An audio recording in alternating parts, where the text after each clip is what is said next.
Според некои проценки, моментално меѓу 1/3 и 1/2 од луѓето на планетава се наоѓаат во некој вид изолација како превентивна заштита од коронавирусот.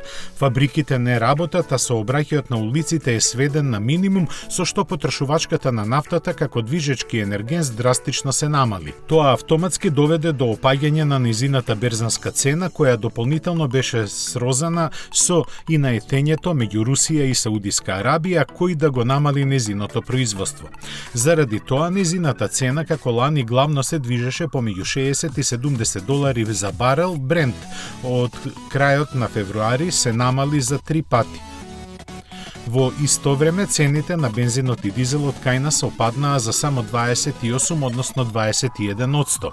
Евидентираната разлика не предизвика на анализа како се пресметуваат цените на горивата во Македонија, што е пропишано со правилникот за формирање на највисоките продажни цени на одделените нафтени деривати. Донесен од страна на Регулаторната комисија за енергетика, тој како основа ја зема берзанската цена на бензинот и дизелот. Иако нафтата се користи како суровина за нивно производство, нивните цени на берзите сепак се формираат независно според моменталната понуда и побарувачката. Заради тоа и се случува додека едно поскапува, другото да поевтини. Во навидум сложената формула на Регулаторната комисија тие имаат клучно влијание. Како основа се зема нивната просечна цена во изминатите 7 дена, на која се додава надоместокот за премија со вклучени трошоци за транспорт до складиштата кај нас.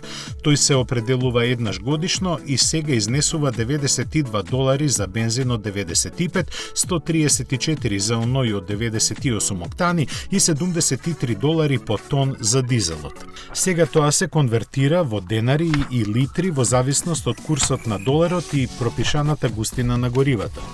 Кога на тоа ќе се додадат трговската маржа и транспортните трошоци до бензинските станици, се добива нивната големопродажна цена. Понатаму на неа се калемат сите други предвидени давачки, од кои акцизите имаат најголемо учество. Тие според законот кај нас за литар бензин изнесуваат околу 22 денари, а за литар дизел нешто над 15 денари. Следат другите такси кои номинативно ја зголемуваат цената на горивата, за да на крајот сето тоа биде кронисано со ДДВ од 18%. Математиката теоретски на крај покажува дека ако берзанската цена на дериватите биде 0 долари, ние за горивата ќе плаќаме по 14 до 15 денари за литар помалку, но тоа никогаш нема да се случи.